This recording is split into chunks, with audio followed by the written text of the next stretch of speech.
So, Tone, it's time to talk about our big show in April. First, I want to give a big thanks to Schedulicity and to Cosmoprof Beauty for sponsoring the show. In Maryland, April 7th and 8th. That's right. So we're actually doing a show and classes, and we have the amazing Presley Poe and her friends. So tell us about her friends. We have Blush in Maine, Sarah Jane Maples. Who just won an AHA. She sure did.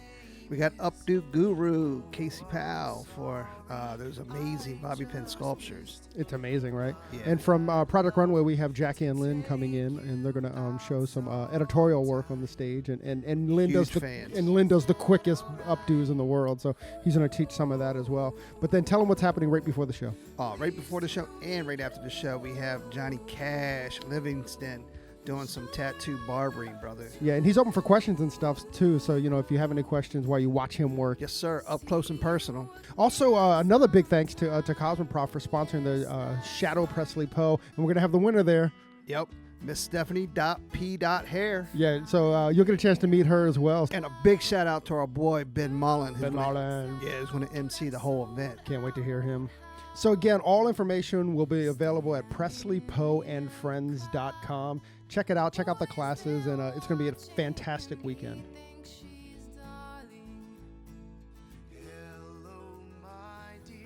Hey, welcome to your day off. My name is Corey, and of course I sit with my best bud, Tony. What's up, Tony? What's up, bro?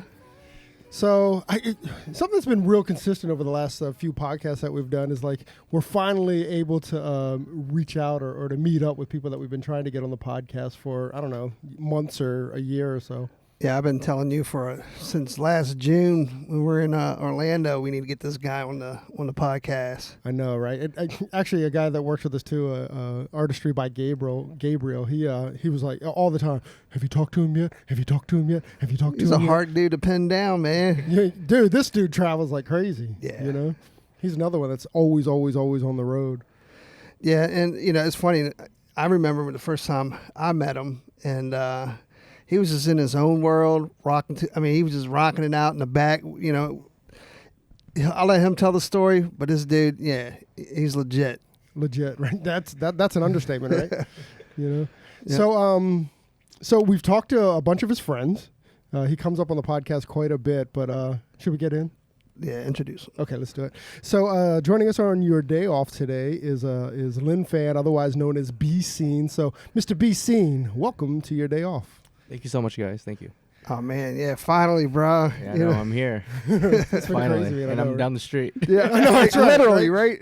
Literally. Yeah. Well, it's actually funny, like, sometimes the hardest people to reach are those that are the closest to you, right? You know? Yeah, it's like living here in D.C. There's so much to offer, and I haven't seen much of it because you take it for granted, or you just, Yeah, completely, right? Right. Like you never go to the museums or any of that kind of stuff. To those? Right. When you have family in town, when people from out of town come, that's kind of when you go, right? Yeah. So before we get into your hair journey, brother, where are you from? Where did you grow up? I'm born and raised here, actually, in Wheaton, Maryland. Really? Which is maybe 15, 20 minutes down the road. Did you go to Wheaton High School? I went to Kennedy. Kennedy? Yeah, so Silver Spring, Wheaton. Repping the Kennedys. Yep. North Wheaton. What? Yeah. No doubt, man. Yeah, so I'm born and raised here. Oh, excellent. Yeah. That's pretty cool. How did what got you into hair, or how'd you find hair? I was a college dropout at college studying mechanical engineering. Oh, wow. Yeah, and dropped out second year and found myself bartending in the city. And somebody came into the bar and offered me a private bartending gig for their salon grand opening. Mm-hmm. And that's at Erwin Gomez. Oh, right. Yeah, in Georgetown. Yeah. Yeah, so, and this is before I even did hair. I was just a bartender at the nightclub. I'm just making money, having fun. And that gig got me into hair. I had no desire to do hair, no passion for hair. I was just a college dropout, having fun, making money.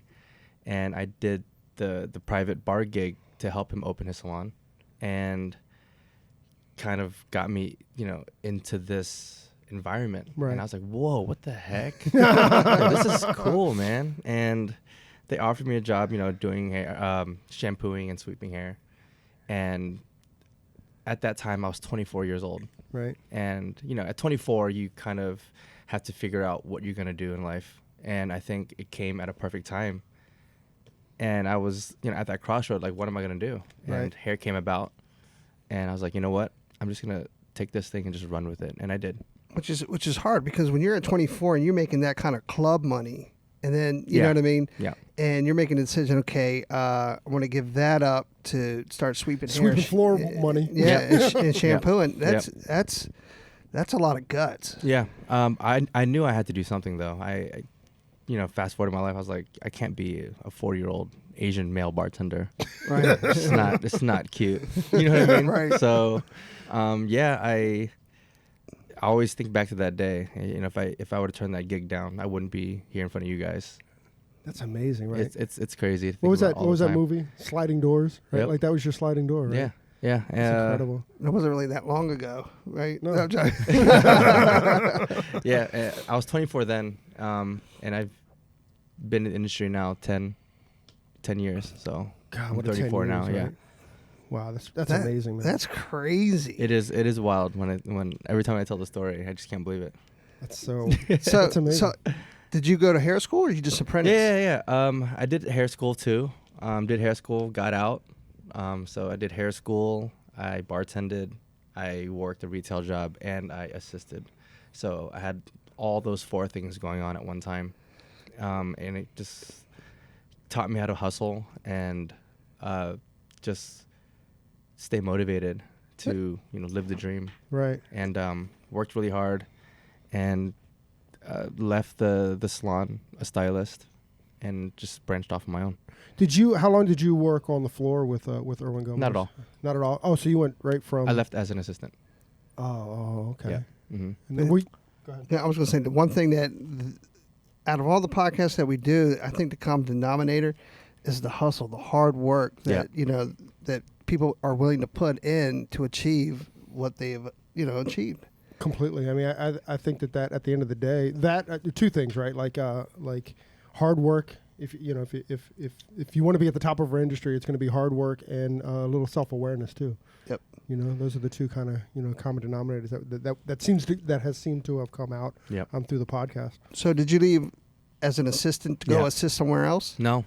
I left as an assistant and finished hair school and started doing hair out of my house, having this idea that I could be creative. And, I came from a more higher end atmosphere at Erwin Gomez. Mm-hmm. And I fell in love with the creativity of hair, and I wanted to stay creative. And at that time, like, creative hair, there was no money in creative hair. Right. It was, this is in 2008.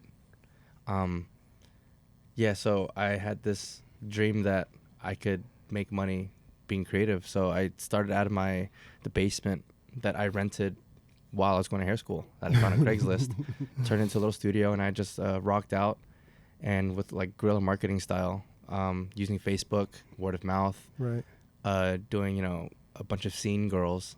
Scene girls is what, like, that emo culture, the punk rock girls, where it's like super choppy layers and block color. That's the scene look. Right. And I was practicing on these people and just making moves, man. And it started growing, and the basement was just getting too small. Yeah.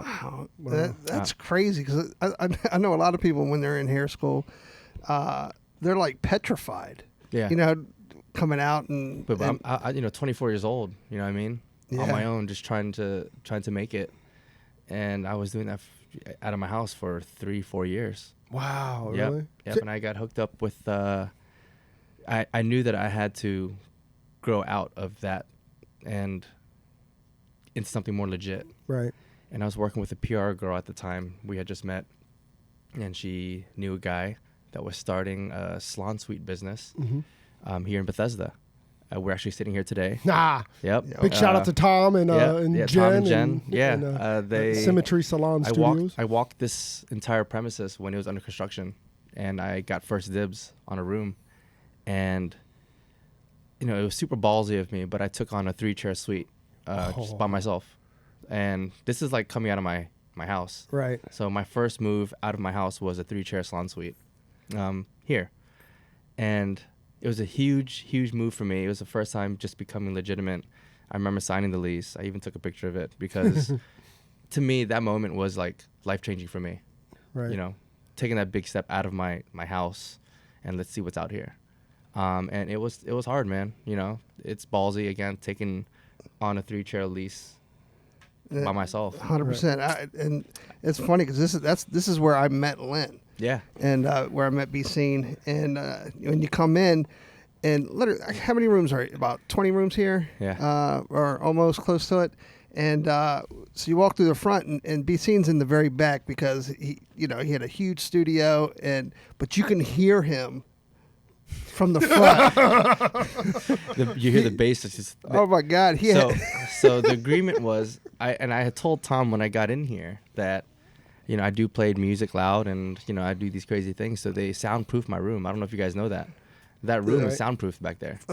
So They didn't do a very good job. No, I'm joking. in the walls, in all 4 of the walls and on the ceiling, there's soundproofing that they had to put in. And I don't know if they still have it. The door was air sealed, so that noise wouldn't escape. Yeah. It was totally like a club. I mean, it's like you were back there DJing. It was totally like a club. You know, and I came from a club environment, right? Bartending, so it was just natural for me to have a good time, show my clients a good time, and it was fun. And I was here a year, you know, and I was busting out of the seams, and it was a great experience. I learned a lot, and it's the first time I picked up Schwarzkopf was here at Symmetry. I was using Wella before, and Cosmopolitan Rep put Schwarzkopf in my hands, and never looked back. Wow. So that's amazing, right? Yeah, and again, I never thought I would ever be where I am today. You know, looking back, just 5 years ago was the first time someone put Schwarzkopf in my hands, and now I'm, the Schwarzkopf professional artistic team, in North America. God, that's I know, crazy, man. right? It's been a wild ride, and when you get to roller coaster, it's been a roller coaster. I mean, I want to get into that because one, nothing is done without purpose. So, well, let's start. When you left here, where'd you end up? Oh, when I left here, so 3-chair suite here. I went to a small salon spa, and it's called Blue Water Day Spa. Uh-huh. They had a 6-chair little area for salon. It was a spa, and the hair area was a room separate, and it had 6 chairs in there. I went in there and just kept grinding, just the same. Right. Barely took a day off. I think it took 1 day off, and then the next day I was already in business. And just continuing to grow. I never had my plan was to never open a salon. Well, really? It wasn't. Wow. It wasn't. Even working at my house back in the day, I told myself like I wouldn't open a salon because I wasn't about that. Right. But You're afraid it was going to lock you in, and you can't be I don't know what it was. Or? I just wasn't about it. Right. And just years and years of just working and learning and then teaching, I fell in love with teaching, and it's like, wow, I'm like, these people are learning and my assistants are growing, and I guess I'm going to be opening a salon soon because it was the natural growth of the business. Right. And I found myself getting ready to plan a salon, and still to this day, I've owned the salon for 1.5 years, and it's probably one of the hardest things I've done. I'm still learning how to be a hairstylist. But it's no normal salon. No. Yeah, I know. Yeah. No. Yeah, so I was at Blue Water first after salon, Symmetry Salon Studio. So after my suite, I went to a 6-chair space. And from there, I planned on, I stayed there and planned the big BC studios. Right. Yeah. And that took me about 2 years to plan and build. Yeah, so we've been open now, doors open 1.5 years. That's amazing too. I mean, it's amazing because of all the, not just Lynn, but in Bescene, like all the, I don't know, contracted like hairstylists that you have. Casey and Schmegs and because I kept the same vibe that I had from the beginning, which was we can be creative and we can make money and we can have fun, and that's what I've always wanted. And I just had this idea. You're doing it. I just had this idea that it could be in a warehouse. It didn't have to be in a retail area. Right. But were you with Schwarzkopf before you opened the salon, or? I'm not like technically like with them. I've just been working like in partner with. Yeah, I'm just a stylist from Maryland using Schwarzkopf and creating content, and we've just had a beautiful relationship going back and forth. And, you know, just for the past couple of years has been like really, really legit, like getting closer and closer. But it's a dream come true, you know, and I get to teach and spread this throughout the entire salon. Yeah. That's so cool. So, I mean, I guess we got to talk about it. Like, when did your Instagram story start? Was that like 2014, like when a lot of the hairstylists did? Yep. My friend Hair God Zito had about 10,000 followers. I had about 5,000. So we all kind of linked up. Guy Tang at the time had like 40 or 50,000. And that was when it started, you know, like people were like just growing and using Instagram, and I was one of the first ones. Mm-hmm. Yeah. But, you know, I knew that Instagram would like help me promote just like the Facebook did at the beginning. And not really knowing where it was going to go, but I just knew I had to post. And Ricky was me and him would talk all the time on DM, just kind of like throwing ideas back and forth. But we never met though. It was just through DM. That's so funny because Alfredo was saying the same thing. When we did the podcast with him, he's like, yeah, you're like, I knew about Ricky, but we never kind of really met. And that he actually said he had a hard time finding him because, what was the story? Like he was throwing B3 like out in the audience or something. Yep. Yeah. And then Alfredo had to go meet him, and he's like, I don't even know what this guy looks like. Yep. You know, so that's kind of crazy because he never posted about himself, right? It was all, as he put it, I was just doing Skittles, doing Skittle heads. Yeah. That's crazy. So you guys developed this relationship before things really blew up. Yeah. And me and him went to Brazilian Bomb Builder first. I think me and him were the first ones to come on board as like influencer ambassadors. And would you guys go on tour together? Did you guys work we were together? doing stuff together a lot. B3 sent me a box to my salon, and I didn't even like look at it twice. It was just like sitting there. This is before I knew anybody. I was using Olaplex. Right. And the box was sitting there, and I didn't even like open it up. I just like left it there until I ran out of my bond builder, and I needed something. I was like, all right, let's just open it up and let's use it. I used it and loved it, posted about it. Within 5 minutes, I got a call from Alfredo Lewis, and he was like, hey man, I'm Alfredo Lewis, global ambassador. I was like, oh, what's up? How are you? And, he's like, Ricky told me to send this to you. I didn't know if you're down for using something new, but Ricky told me to just send you a box, and we sent you a box, and I'm glad you're using it. And I was like, I love it. And then that's when it started. That's crazy. It is crazy. Luckily, nobody moved that box. Yeah. Didn't end up in the trash. Yeah. Be who? Yeah. But that's how me, Ricky, and B3 all got started. Oh, that's cool. It's funny how things just fall in place sometimes for people, right? Or just or they act. You know what I mean? Because the opportunity could be there, and they could either have a choice where, you know what, I'm cool with what I'm doing now, or they act. I mean, and I'm huge on almost like making your own opportunity. You put energy in the air, and you put your dreams out there, and you have it in mind all the time, every day. And if you just work towards it and make the right decisions towards that dream, it will happen. But how do you weigh that, right? Like how do you weigh like this is the decision that needs to be made? You said the right decision. How do you know it's the right decision, or how? I mean, you don't have to talk generally, but how did you go? Oh, that was the right decision, or more importantly, what are some bad decisions that you've made? Well, you have to make the bad ones to learn from them, right? Speak it. So, I think opportunities are everywhere, and you just have to try them. For example, that moment I was at the bar, if I were to say no to that salon gig, I wouldn't be here. Right. If your friend asks you to do something one weekend, that could be a door that opens up that you had no idea was there. From mechanical engineer, bartender, straight to hair, that was something like way left field. Right. And that was just something that came about one night, and I said yes. Your friend asked you to go help him do something one weekend. That could open a door to something that you never knew was there. So it could be a bad one. It could be a good one. You don't know until you get there. Right. So all those little opportunities that are hidden, really important to like see them and just try them. Well, we're glad you said yes. So. Yeah, for real. Me too. Me too. I'm glad I said yes too. That's amazing. That just blows me away.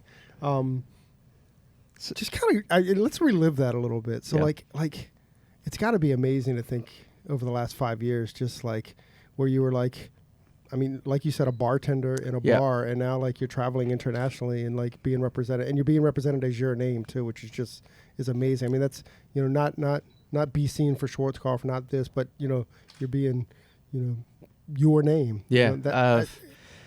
You know, I do relive it sometimes, but I'm so in the moment because I'm still learning how to be a hairstylist, and I'm still learning how to be a salon owner.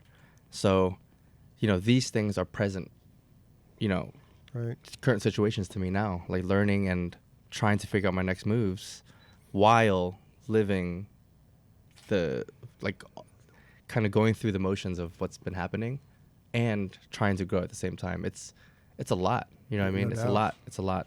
And then I have a personal life too. So where does that come in? You know what I mean? So I do think about the past sometimes, but more so what's next, you know, and the industry is in a really, you know, interesting area right now with the social media and where everyone's thinking in their head, like, what's next? What are we going to do next? What are the next trends? What's going to happen? No one really knows. Right. You know, but we're all just here trying to figure it out. And I tour around the world, you know, talking to a lot of stylists because they're always asking, you know, is Instagram like that important? Like, yes, it's really important. Right. You know, how do I grow on Instagram? And I'm just like, you know, I think people have the idea that they want to be famous or Insta famous or an influencer. And I always tell them, like, you know, don't focus on that. You want to focus on the craft and let that take you to where you want to go. Because if you are just focused on being famous, I think you're going to go off a different path. And I don't think that's the one you want to go down. Yeah, you know? That's well said. Yeah. I think you're right. I think a lot of people, you know, it's a lot of work. It's hard work. And it's a grind. But, you know, if you love the craft that much and willing to put that kind of work toward it, like you said, it's going to shine. Yeah. You know, if you just go for the spotlight, it's, you know, it's not going to happen. Yeah. or you're spotlighted for the wrong reason. For the wrong reason, exactly. Right. You know, Yeah. like that you definitely don't want that, you know. But I mean, if you think about in our industry, like there's very, very few people that are representing the top of our industry that hasn't put the work in or who don't have the work. That's not a terrible sentence, but who that doesn't have the work, you know. I mean, there's some really, really great work out there, you know. Yeah. And I'll tell you something that's interesting about, and this Smegs is this way, Presley Poto is this way, Lynn is this way, but like when you're scrolling like through like your feed, you know that's a Bescene picture. Yeah. Right, like there's this branding kind of thing that's happened, and I know certainly Schmegs does. When you flip it, you can definitely see hers and Presley's that way, and there's a few others, but it's just really nice. And was that purposeful? Were you looking for that brand recognition as you go through the scroll? Yeah, you definitely have to find your own individuality, you know, in your work. Find that look that defines you, and just keep it consistent and post accordingly. You know what I mean? Right. Just don't post all sorts of crazy stuff. I think everyone has their own look, like you say. Mm-hmm. Like you can scroll through, you see a Guy Tang picture, a Bescene picture, a Ricky Zito picture, you know? And I think it's cool how that's your expression of your art, you know? Right. I think that's really important too. How do I express myself through hair, and how do I capture it so it shows on the image says it's exactly, as well. And it's cool. You know what I mean? I can't replicate how Ricky does his, and he probably can't replicate mine. Right. It's just your own expression of your art, and I think that's really cool. I think it's really cool. I love when I scroll through and I catch it, right? You're like, oh, that's Lynn. You know, like, yeah. Like that's really kind of that's cool, right? That is tight. Yeah. I love that. Well, we talked about, you know, how long we've been trying to get you on the podcast. When I said since last June, we were in Orlando premiere. Oh boy, I remember. I remember you and you know, and I guess the BTC crew. All you guys were having a private dinner, and we may have crashed it. Yeah, Gabe's like, oh, I know where they are. No, I'm joking. Was that my birthday party? Yeah, it was definitely your birthday party. It definitely That was my birthday dinner. That was a funny night too. We definitely crashed your birthday dinner. Mm-hmm. Yeah, you did. I think you did. I think like everyone who was there was like there. Right. Yeah. Oh, your whole team was the whole. Yeah, but my girlfriend Maggie put that dinner together. It was like a surprise, and she invited like Mary behind the chair, Philip, Alfredo. She invited everybody. Yeah. Yeah, and that's a funny. I thought that was a BTC. Like, so you're saying that Maggie put that together? Maggie put that together. Sorry, Maggie. For my birthday. Oh, yes, okay. I thought it was the other way around. No, it was for my birthday. Right. Because I put together a nice dinner for her just a few weeks prior. Right. And then my birthday was in June, so she put together a little dinner for me, and it was beautiful. And all she wanted to do is funny story. All she wanted to do was pay for my dinner. But when it was time to pay the check, Mary already picked it up. Of course. But you can't. I mean, it's Mary behind the chair. You don't just say like, "Dude, what the heck?" You just kind of sit there like, "Okay." Okay, thanks, man, thanks. So Yeah, Gemini. I'm Gemini. Yeah. Oh, same brother. Yeah. Oh. Yeah. That was funny. Yeah, so I remember you guys coming through. Yeah, we totally did. Mm-hmm. Yeah, that was my birthday. Yeah. Yeah, I felt pretty awkward, man. That's all good. I said, "Cool, yeah, let me introduce you to Lynn, man." Cool. True story. I do remember. True story. That's the first night we met Danny too, right? Yeah. Yeah. So, It's a lot of firsts. a lot. Yeah, like actually, you know what? It was the first time we met everybody. Well, when you go to those hair shows, you meet everybody. Everybody's there. Yeah, right. I mean, I guess the only one we knew at the table. I mean, you knew Lynn, and we certainly know Phil. Right. But aside from that, it was Everyone was new. everyone's there. Yeah. That's pretty cool. Mhm. That's pretty surreal, actually, for us. I was like Sophie, Stay Gold. Stay Gold was Safety there. was there. Julius Caesar Julius was there. there. Yeah. A couple others were there too. Yep. Right. Mhm. Yeah, Alfredo and Mary behind the chair was Mary, there. Mary was Mary. there. Yeah. Oh, and her daughter was there. Yeah, Haley. Haley was there. Yeah, Haley Gill. they Yep. were like, "Who are these ugly dudes walking around this Who are joint?" these old guys? I definitely felt that way in the moment, right? That's so awesome. That was a good night, though. Yeah, that was a lot of fun. Yeah, well, sort of, yeah. For us, maybe not for him, but I don't know. Just felt awkward in that room. but because it's funny because I just remember, we're gonna get into some more of your journey and all your travels, but I just remember seeing you here and then you were gone, and next thing you know, I mean, I just you were just all over our feed. You were just all shooting Rocket pictures, ship. yeah, Blew up, shooting yeah. pictures all over the world. I mean, you know what I mean? You're like snowmobiling or all these little Yep. trips. Mm-hmm. I'm like, it was just like, what in the world was going on? You know? Yeah. I didn't know what was happening, but something was happening in that room. Right. Yeah. That's crazy. And I think everybody was back there trying to drink the water. That's crazy. So were you actually in this building when you started to gain traction? Yeah, it already gained traction. That's Yeah, amazing. it started to gain traction already. So do you remember like your first your first post either by behind the chair or which one, what post was in that moment you're like, this is pretty cool. A lot of people say when they think about the first time they saw a Bescene picture, and that's kind of what I go off of. You know what I mean? Because I'm just in my room posting pictures, doing my thing, and I don't even know what my thing is. Right. I get it from other people and what they tell me. It was transformations and working on a lot of dark hair, Asian hair. Right. Getting them really light, silver, platinum.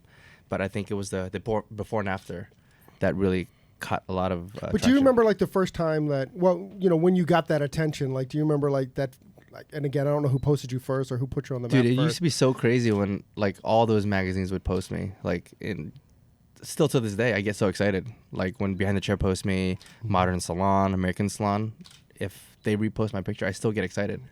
You know? That's pretty cool. Yeah, and I still remember I don't remember the exact first time, but I still get excited when I get reposted. That's pretty cool. Yeah. Do you get excited like when people that work at Bescene when they get reposted as well? Yeah, of course. Like when Maggie does or Yeah, Casey yeah, of or course. them? That's part of our culture, which is the working closely with brands and teaching everybody how to use social media and how important it is, and to use social media as a business tool. to see it as like healthy competition. That's what they used to do back in the 80s when Vidal Sassoon and the TG guys would there was no social media. They would lock themselves in their rooms after a long day at the salon and just create. And this is what inspired me, like, through the years, is looking back at the 80s and the 70s, putting out collections and stuff.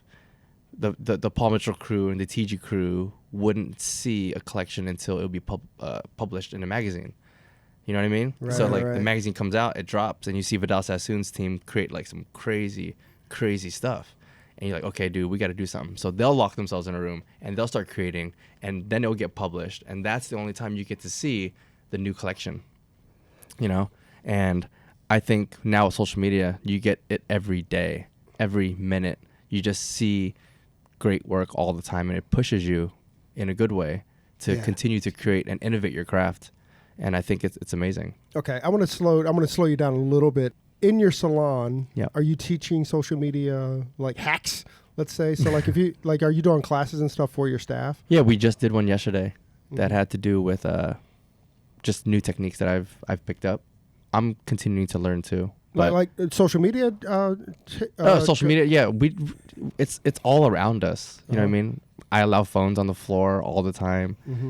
Just making sure they're like, hey, are you posting a video? Right. They understand how important it is. They work around me, so they see how important it is to me. Right. So they pick it up too. So but you're having classes on how to like like I know you're having color classes in the salon, and like it's just stuff that you picked up along the way, and then you're sharing it with your team. Yeah. And then with social media hacks and stuff like that as well. Yeah. I used to do these morning classes, probably monthly, 8 in the morning. I would have my staff come in, and I would do like a consultation type class. We'd talk about social media. We'd talk about photography. We'll do a basic color theory class. Just recently, it's been really, really busy, and I haven't been able to. So I did one yesterday. Oh, awesome! So I'm getting back to on the grind. Yeah, that's incredible. I mean, I don't know how many salons are actually committing to that. But I mean, also, I mean, Bescene's an expert in this, right? Like the social media and stuff. Like he's proven it, right? There's a lot of people out there that are doing social media. He's a lion in the industry. Right, exactly. But there are some people that are teaching social media that they don't have much of a social media presence, So just if you work in his salon, just how awesome that is. Me teaching it, right? Exactly. Like when we talked to Daniel Mason Jones, he said that Daniel Mason. So sounds familiar. Really, really quick about him is that he does 1.1 million from behind his chair every year. Right? Okay. And he says what gives him the greatest joy is that he has 4 assistants. So he's teaching 4 other people how to do $1 million from behind the chair. Yeah. So I mean, I'm kind of relating you with that as well. It's like you're bringing this all back to the staff, and you're teaching people how to do what you're doing, and I think that's pretty incredible. I've seen lots of my assistants and apprentices and stylists grow. And they're all over the world, man. It's amazing. It's amazing to see them grow. Coming from living with their mom, not having a car, not having much, but just believing that if I work with Bescene, I can make something of myself. A couple years later, they move out. They have their own place. They have enough money to buy a car.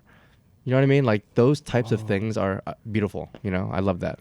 That's incredible. Not only that by teaching them what to do, you're living an example of how hard to work in order to achieve it as well. So it's you hustle, you work hard, and you do these things, you're going to be successful. Yeah.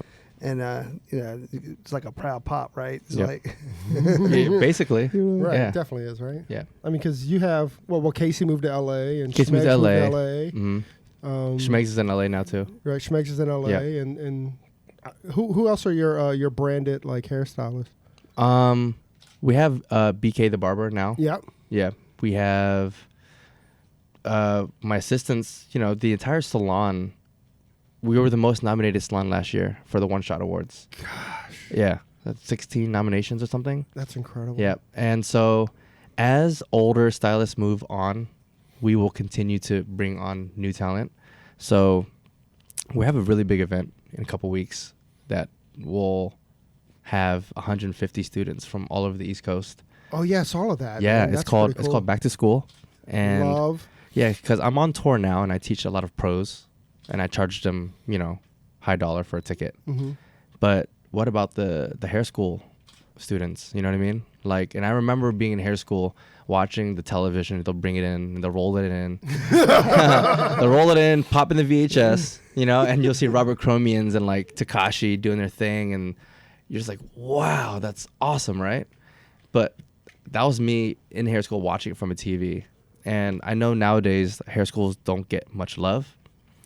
And so this is an opportunity for me to kind of like give back and see what kind of talent's out there, because they're all over the place. And when I launched this idea, I capped it at 150 because I think my salon can hold about 120. You know what I mean? So it's gonna be smushy. Yeah. So I opened it up, you know, obviously not knowing what happened, but in less than 24 hours, 150 students RSVP'd from all over the East Coast, not just this area. We have students flying in from Chicago. I got some word that New York is coming down, Florida, Arizona, Houston. 150 students at the salon at one time. Wow. For a free live color demo. And what I want to do is just kind of inspire, talk to them a little bit about Schwarzkopf and my journey, and kind of prepare them for what's like really out there, you know, because I think that's lacking a little bit in hair schools, and they don't get a lot of support, especially from influencers and stuff like that. Yeah. So from this event, I want to see who's out there, you know? That's incredible. Yeah. It's going to be cool. It's going to be really cool. That's really, really cool. Yeah. Probably a bunch of young Lins out there, especially if they're traveling like from Chicago. Yeah, but you know, the hungry ones, the ones that want it, are the ones that show up. Wait a sec. Well, hold on. This kind of segue. So when the first time I met Lynn wasn't at in Orlando last year. It was First at a time party. Was the party when what do you guys call it? The collaboration that yes, you that had was at Bescene. epic, dude. Right, because Yeah. Mustafa was there, and Philip, Ricky was there, Philip was Alfredo. there, Alfredo was there. You know, Everyone was there. A lot of Casey was there. Casey was there. I was upset. I was sick. I was like, Man, you missed one. That was one for the books. Yeah. Miss Kelly was there. Miss Kelly O was there. Yeah. Neil M came through. Neil was there. Dude. It was a crazy time, man. It was awesome. But to that note, there were like people that flew in from LA To see it. just to be fanboying. Yep. Because It was I incredible. opened up the door. I opened it up for the public to come, and instead of seeing us on stage on a platform, we're on the floor. We're on the floor behind the chair. You're behind us. You're next to us, and I wanted them to be a part of a collaboration. So, yeah, I was so hoping that'd be an annual event because that was the raddest thing ever. that was crazy. You know, with everyone's schedules nowadays and everyone's like contracted and stuff, it's more difficult now than it was. Right. Yeah, God, that was a great event. I know. though, It was man. fun. It was fun. I'm so glad. Actually, I'm so glad. Well, Phil called me Friday night, and he's like, "Hey, bro, I'm going to be back home on Monday." And I'm You're like, like, "Oh, what?" Exactly. So that's when I came down, because at that point I hadn't seen him in like 15 years. Yeah. So this event, I don't know if you guys are free. You should definitely come. Yeah, And maybe, I'm on stage. The color demo is really quick, but just to get in front of 150 super motivated, the energy in there, it's gonna be so high because they're hungry. You know, just to speak to them. You know, meet what's that them. date? March 3rd, Sunday. We're there. yeah. Sunday, March 3rd. You gotta make it happen. Sunday, March 3rd. I think from 12 to 3. Oh, it's only 3 hours? Yeah, because I'm not gonna do like a whole sit down. I didn't mean full it's only class. for 3 hours. I was thinking about me. Oh, yeah, I'll make it then if it's 12 to 3. Yeah, 4 hours. I'm sure people are gonna be mingling around. Yeah. We're gonna have a lot of just. You gonna have more food trucks? I could, but just a lot's gonna be going down that day, and it's gonna be really fun to see everybody. That's so cool. Yeah, we'll definitely be there. Yeah, and Yeah. the same event got approved for Toronto, Back to School Toronto, sponsored by Schwarzkopf, and we'll work on an LA date. And this is to get product in the hands of the future professionals, because you know Schwarzkopf is not cheap; it's expensive, and it's like high quality color, and to get these in the hands of the future professionals could lead to something else. So That's amazing. that's what the event is. It's cool. That's brilliant.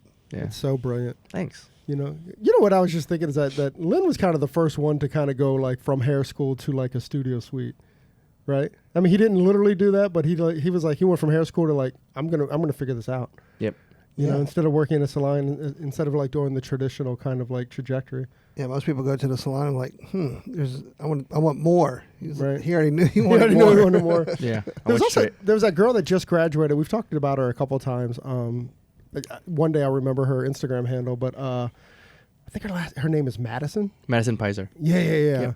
Yeah, so she went straight from school into a salon suite, and like I'm kind of like envious and nervous for her, you know. That's You a know, tough role. It's competitive out there. We work in a very competitive industry. You know, it's hard.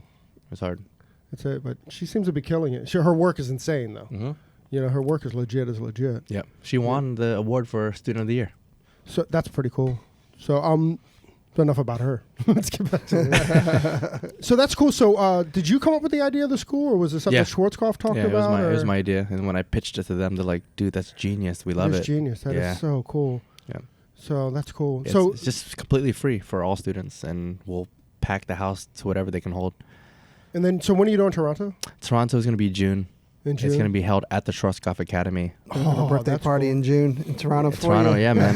Yeah. It's going to be, again, inspiring, motivating, and kind of preparing the future professionals for what's out there, and just seeing the talent. You know what I mean? Getting in front of the future professionals, and That's so cool. yeah. I just like I kind of wish I was a student so I could go hang out all the time. Dude, I got so many DMs. I'm like, what? I got to pay, this much money for your ticket, but you giving this free for students? I'm like, look, it's totally different type of class. Right. You know what I mean? No, well, I mean, come on, man. If anyone's complaining about that, Yeah. they're being short-sighted in their own career, right? Yeah. And I think Maggie gets to join me on the Back to School Toronto event. cool. So they'll see both of us. Oh, that's awesome. Yeah, it's going That's to be cool. really cool. Mhm. So do you think you'll tour even more, or just Toronto and LA, and that'll be it? Oh, this year's packed. 18 Right. cities. 18 cities this year. So Wait a second. 18 cities for just the back to school? for my tour. Right, your tour. For my own personal. Okay, but yeah. not the back World to school. tour. Back to school. No. Back to Right, school. right. It's at Bescene Studios in March. We have Toronto in June. And then we'll work on an LA date now. Oh, that's cool. Yeah. Do you think next year you'll do more of those? The back We'll to see. school We'll see how stuff? it does. See how it goes. Yeah, I mean, I haven't even finished the first one yet. I know, but right? 150 people. That's something to look forward to. Yeah, that's pretty cool, man. Yeah. But it's also something that we talk about a lot is about giving back to the community, right? Yeah. And that you can't give back more than that to the young ones that look up to you, looking for something like. It's funny because we always say, when I did this event, when I put it together, I keep calling them kids. I'm like, Right. they're adults. They're adults that are in hair school. You know what I mean? Yeah. You just said the young ones. Dude, You're they right. could be people older than you in hair school. No, you're right. We did. Hoyt. There's nobody older than us in hair school. That's I not know. it. Hoyt was he was in his 50s when we were in hair school. That's true. Yeah, man. I keep calling them kids. I'm like, wait, they're adults. Yeah. Future professionals. Let's go with that. That's why I Future keep trying. Yeah, professionals. I try to Future train myself to professionals. say that. Oh, that's funny. Sharon at the temple will come and yell at us. Right. Future professional. We have, I'm super excited to meet all the people from all over, the East Coast. That's Yeah. pound it out, dude, because Thanks, I think man. that's a brilliant idea. Thank and you. I think that's really, really, really awesome. And that's part of like what's next for me as a stylist, as a salon owner, things like that, is where am I in this industry? So that's a huge thing to think about, making my mark in the industry as a whole. What's next for Bescene? What's next for Linh Phan? And that's what's like next for me, is figuring out where I place myself You know in what the that- industry. You know what that's called? What's that? Legacy. I don't know what it's called, but That's what it is. that's what I'm doing. That's 100% what it is, and that's part of like natural growth. Like I think everybody goes, not just as hairdressers, but it's just people. Yeah. Like you get this, you get enough eyes on you, and then you're like, okay, well, where do I stand, and how does this carry on? You Yep. know, you'll feel it. It usually happens when you have kids, when you start to think about legacy. There You're you like, go. Yeah. There it is, Mhm. because that's your legacy, and then as a professional, what does that legacy look Yep. like as well? We're like, what- 150 of them in March. That's There right. you go. See? Yeah. So how is the tour going? Oh, great! I just finished my first one. It was host Liz Haven out of Houston. She just opened her brand new salon called Kaleido Hair, and she wanted to host my first class in Houston. That's cool. And it was great. Yeah, 40 something attendees. That's cool. And usually at my tour, I give the hosting salon free tickets for the entire staff. They just help me out. They assist. They just make sure everything's cool. Right. Help out, yeah. But my next one is in Phoenix, and we sold out twice. We sold out, and we added more, and we sold out again. So it's 55. It's like Bruce Springsteen at the table. Yeah, it's here. 55. It's 55 tickets sold, and then 25 of their staff members. That's put you at 80, Mm-hmm. and then That's a just lot. the randoms straggling around. It's a lot of people. Wow. And you're doing this 18 times? Yeah, yeah. So the next one, in Phoenix, is with Maggie. The first one was not. So when I announced the tour, I asked her if she wants to join on any cities, and I had her just pick whatever city she wants to go to. And Phoenix, we're in San Jose, California. We're in Miami together. Wow. Yeah. How many people are in your crew that you take with you? No one. I used to bring assistants a lot, but there's so many stylists that want to volunteer and learn hands-on. Mm-hmm. So everywhere I go, I ask for assistants, and they'll show up. Just show up. Yeah, they show up, Right. and they're amazing. You know what I mean? And they're with me 2-3 days, and they just work by my side and learn. That's pretty cool. That's kind of what we're doing with Presley. So I don't know if you saw, we're doing a contest with Presley, Shadow Presley Poe. Yeah. So we're doing that, and it's kind of that. We've had 300 people kind of like enter to Shadow Presley, but that's pretty cool. Yeah, they love it. Yeah, Yeah. they love it. Yep. It's just so cool. I mean, it gets you in with the people that you admire on Instagram and stuff. I think it's pretty cool. Yeah. Yeah, I think it's really cool. So actually, we just got a question from Instagram Live. What can you give any advice as to what Mary or what BTC is looking for in the one shots? One shot. One shot. Yeah. Everyone's talking about the one shot. Yep. It's going to be the topic for the next 2-3 months. Without a doubt. But it's a huge topic for me too. I love one shot. I was talking about competition. Mm-hmm. This is what it's all about, man. Like Right. work all year for this moment, producing work for this moment. Literally all year long, I produce content waiting for the one shot entries to open. Right. And then I start entering, and You know what? That's pretty smart because I bet a lot of people, go, oh, one shot's open. I can start doing hair, but you should have just been, or you could. I've been working on doing it since they closed entries last year. Right. Yeah. So do you hold on? Okay. So do you hold those posts? Like No, I post them. you post them, I but post them. then you'll repost them as a one shot Yep. nominee. Yep. But I Or always have nominee, but entry. one-shot But entry, I always right. have it in my mind. Like this is the image. Yep. Right. But tips and tricks to what she looks for. She goes on live and she has her own way and she'll explain what she looks for. Mm-hmm. But again, how do you express yourself through your photo? And I think that's most important. You know what I mean? Kind of like what we were talking about before about the Yep, branding and exactly, stuff. Exactly. About the branding, Yeah. the brand imagery. When you take a good photo of your work and you keep it consistent, then people will notice you. You know what I mean? She has her own way of judging. I don't even know how she judges, but I'm just gonna still do me and continue to produce work that I like, that I think is amazing work, and I'll put it out there. If it gets nominated, it gets nominated. If it doesn't, it doesn't. Mm-hmm. But I'm not gonna just like start changing all these things. You know what I mean? She could, one day like this and one day like that. It does. I never know, and I'm not gonna like stress about all that stuff. But I want the picture to be clean. I want it to look professional.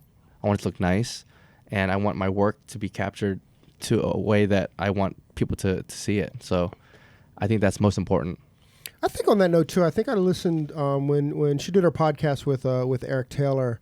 I think she was saying that most of the nominees, or a good percentage of the nominees, had under 1,000. Yeah, it doesn't matter how many followers you have. 1,000 followers and Yep. stuff too. It doesn't matter. So that's pretty encouraging, right? Like she's just looking for the work. Exactly. Right? Exactly. You It doesn't know? matter who you are. Right. You know what I mean? I heard when you first went on stage, you didn't say much. I heard you've kind of evolved into a good stage friend. I used to be terrified. I used to just not speak Right. at all. I'm like, hey, who's the Asian guy in the back? hi. So did you take any like public speaking courses or classes, or was No. it just like you just stepped in the fire? I just started speaking. He went from one word to two words. 2 years later, 2, like, 3 words. he speaks? That guy speaks. Who was that? I think it was Alfredo actually, who was like, yeah, Lynn didn't speak much Yeah, at first. I didn't speak much. influencer in your shop that when we first met her, she didn't speak a whole lot either. And Schmegs. Schmegs? Yeah, like Yeah. she would super shy. She wouldn't say a whole lot because we met her at the airport heading down to see all you guys. That was in June too, right? Yeah. Yeah, we got delayed with her at the airport. I'm still blown away, and I keep bringing this up, but I'm just still blown away about how many contracted artists you have in your salon. Like that to me would just make me so proud. Yeah, I'm super proud of all of them. Yeah. So did a lot of them? Did they kind of do it like through your connections and stuff, like or not that the work's not worthy because it's absolutely worthy, but like how'd you make that connection? I guess is the question, or did they make the connections on their own and you're just that fortunate? Well, a lot of the brands that I work with know that I teach a lot of what I do to my staff, and as they get better and better and better, the brands know like there's a lot of talent going on right now at Bescene. So they don't just like sponsor me. They kind of like go into my salon and see their work and kind of reach out to them. Yeah. Right. That's incredible, man. Yep. So a lot of them are B3 artists, Pulp Riot. We have Schwarzkopf in there. Yep. So again, it's a place where you can grow at your own pace. You know what I mean? We have products for you to work with and all the tools. All you have to do is pick up a bottle of something and like shout it out. And next thing you know, you could be contacted, by a product company. That's amazing. So if you were a hairdresser and you wanted to go work for Bescene, like is that available to you or is that available to hairstylists? Yeah, it is. And a lot of people are always scared to like apply, but definitely. Would you bring somebody in without a book, like if they came across country or something? Or yeah, like I have interviews in a couple weeks with 6 assistants that applied. Do you use Linktree? We just learned about Linktree on Instagram. No. So it's one link, it's one website, but then you have all your links inside of that website. Oh, cool. Yeah, it's really cool. Linktree. Link.tree, I think is what it's called. Okay. Do you see a slowdown in like Vivid work, or do you think that it's carrying on at the same momentum that it was, say, a couple years ago? I think it still has the same momentum, but they are doing some wicked work out there. I've seen some sick techniques and mind-blowing, that holographic stuff that they're doing. That is crazy. Man. Do you have any idea? Because I can't figure it out. Of course not. Of course not. So when we talked to Ricky, he was like, he thought that everybody, he goes, one day you're going to see like bank tellers with vivid color and stuff. Do you kind of see that? Or he compared it to tattoos like 20 years ago, 25 years ago. Slowly. A lot of, I do, my colors aren't super vivid, but they're kind of bright. Right. And I'm seeing more like nurses. I'm seeing like some lawyers, some doctors. You're seeing lawyers and doctors with vivids or like muted vivids? Muted vivids, yeah. Like pushing the boundary. Right. Yeah. So it's slowly happening. Baby steps. That'd be cool. Steps, right? Yeah. Well, that was it, right? Like Ricky's thing was tattoos. Like, just nobody had them, and now you see them everywhere. It's not. Yeah. It's not unheard of to see them on a doctor or whatever. What's your best advice to someone that aspires to be an educator? Again, your craft. Like you gotta have your own niche. You know what I mean? Like bring something to the table that's different from everybody else, and don't just do what like a manufacturer wants you to do. You want to educate the things that make you different. So don't just be an educator for a manufacturer teaching a certain thing that they want you to teach. Educating the stuff that you want to educate has to do with like your thing, your niche as an artist. So work on your craft, and again, that's like the core of it all. Right. So if I'm Bescene and I have a Bescene look, I want to be an educator known for what I do, not for doing something that a manufacturer's going to tell me to do. That's pretty good advice, you know, especially with the rise of like independent education and stuff. Yep. And we just talked to Rebecca Taylor, and she certainly is like the queen of like independent education, with half the stuff. Pretty cool. Mr. Limit, dude, you are up to so much stuff. And I love that and you can yell at me if you want, but I just kind of love that you're at a place of like, it's time to not, and I don't even like to use the word give back, but it's just the time to give. Yeah. And I appreciate that for you. I appreciate that from the industry, and that's just really, really cool. I'm kind of blown away by it a little bit. It hasn't been done, I think, especially with this whole rise of social media, and I think everyone's just on their own thing right now, and it's just that time. You know what I mean? I think so. Do you think you'll see a lot of other people trending towards that as well? Social media influencers, or we'll see. I don't know what's gonna happen, man. The industry is like so crazy right now. Yeah. You know, You just know what you're doing. that's right. You know, yeah. So I'm just in my head I have ideas, and I'm just gonna continue to do what I think is right and cool, and people are responding. That's right. So Yeah. probably be what sets him apart from the rest, right? Or it always has, right? Yep. Well, exactly. I don't want to do things that people are just already doing. You know. Yeah. Yeah. You put pressure on yourself for that though. All the time, every day. Yeah. I don't sleep much. Yeah, right. I can't imagine like On the plane, right? exactly. Maybe. Just can't imagine that pressure. Like, okay, well, I've seen that. That can't be done, or like, how do you evolve that, or whatever, man. Yeah. That'd keep me up at night as well. It's hard. Yeah. Yeah, it's hard. That's crazy, man. Yeah, man. We really, really appreciate it, brother. Oh, thank you. Dude, I'm so happy we finally got this in. Yeah, man. Is Yeah. there anything else you guys? Is there anything that you want to push out there? We just pushed the whole thing. Other Other than than new hires. yeah. I mean, we covered a lot, right? Yeah, I thought so. Yeah. Cool. All Cool. right. Shall we? Yep. Shall we? Mr. Linh Phan, Bescene, thank you very, very much for joining us on your day off. Thank you for having me, man.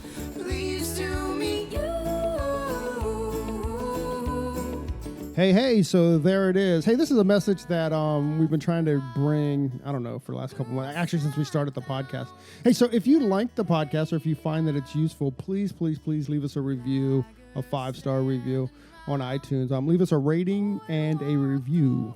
But if you don't like it, forget about it. Yeah, totally forget about this message. We also want to thank Sarah and Blaine from Pretty Gritty. Sarah and Blaine, they are a band out of Portland, Oregon, and we just want to thank them very much for allowing us to use their song, Pleased to Meet You, on our podcast. That's cool. I think you can find, actually you can find their music on iTunes. Peace and hair grease.